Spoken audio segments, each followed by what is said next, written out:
Assalamualaikum warahmatullahi wabarakatuh. Perkenalkan, nama saya Dinda Mutiara Azahra dari kelas 11 Al-Biruni nomor urut 3 NIS 19112196. Pada video kali ini saya akan mempresentasikan uji kompetensi bab 2 tentang demokrasi. Pertanyaan yang pertama, apa yang dimaksud dengan demokrasi? Demokrasi adalah bentuk pemerintahan di mana semua warga negara memiliki hak setara dengan mengambil keputusan yang dapat mengubah gaya hidup mereka. Pertanyaan yang kedua, jelaskan macam-macam demokrasi. Demokrasi terbagi ada 4 macam. Yang pertama, demokrasi liberal. Demokrasi liberal adalah demokrasi yang menjunjung tinggi kepentingan individu dan mengabaikan kepentingan umum. Yang kedua, demokrasi rakyat, yaitu demokrasi yang menjunjung tinggi kepentingan umum. Yang ketiga, demokrasi Pancasila, yaitu demokrasi yang menjunjung tinggi kepentingan bersama tanpa mengorbankan kepentingan individu. Yang keempat, demokrasi proletar, yaitu demokrasi yang menjunjung tinggi segala sesuatu yang ditentukan dan dikuasai oleh negara. Pertanyaan nomor 3. Jelaskan Soko Guru Demokrasi Universal.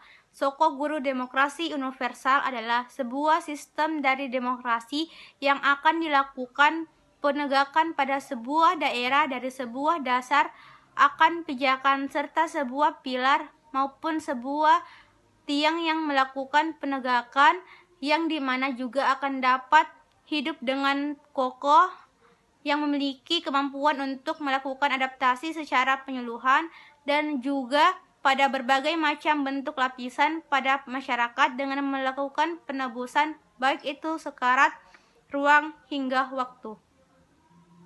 Pertanyaan nomor 4. Jelaskan bahwa nilai demokrasi Pancasila lebih unggul jika dibandingkan dengan demokrasi lainnya, yaitu yang pertama, adanya penghargaan terhadap hak asasi manusia dan hak-hak minoritas tidak akan diabaikan. Yang kedua, mendahulukan kepentingan rakyat.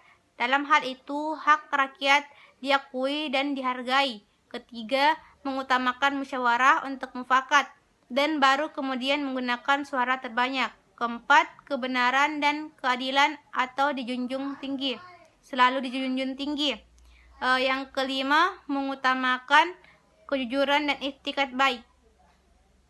Pertanyaan soal kelima. Buktikan bahwa negara Indonesia adalah negara demokratis baik secara normatif maupun empirik, yaitu secara normatif. Asas demokrasi pada Indonesia dapat dibuktikan melalui manifestasi yang tertera di Pancasila dan bentuk-bentuk formal seperti pemilu langsung.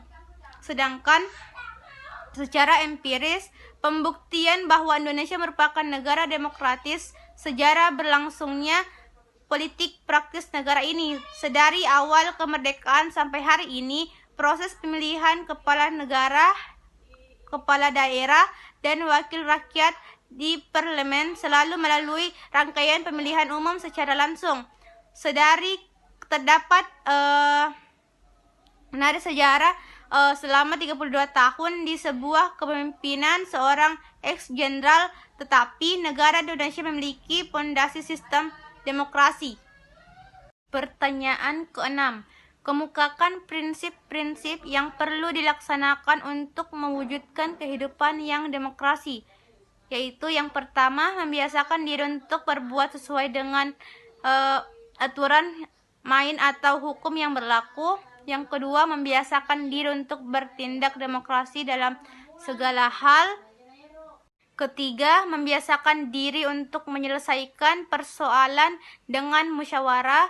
Keempat, membiasakan diri untuk mengadakan perubahan secara damai, tidak dengan kekerasan. Yang kelima, membiasakan diri untuk memilih pemimpin melalui cara-cara yang demokratis. Keenam, selalu menggunakan akal sehat dan hati nurani dalam musyawarah. Ketujuh, selalu bertanggung jawab hasil keputusan musyawarah kepada Tuhan Yang Maha Esa, masyarakat, bangsa, dan negara, bahkan diri sendiri. Yang ke-8, menuntut hak setelah melaksanakan kewajiban. Ke-9, menggunakan kebebasan dengan rasa tanggung jawab. 10, menghormati hak orang lain dalam menyampaikan pendapat. Ke-11, membiasakan diri memberikan kritik yang bersifat membangun. Sekian dari presentasi kali ini. Jika ada kesalahan mohon dimaafkan. Wabillahi taufiq wal hidayah. Wassalamualaikum warahmatullahi wabarakatuh.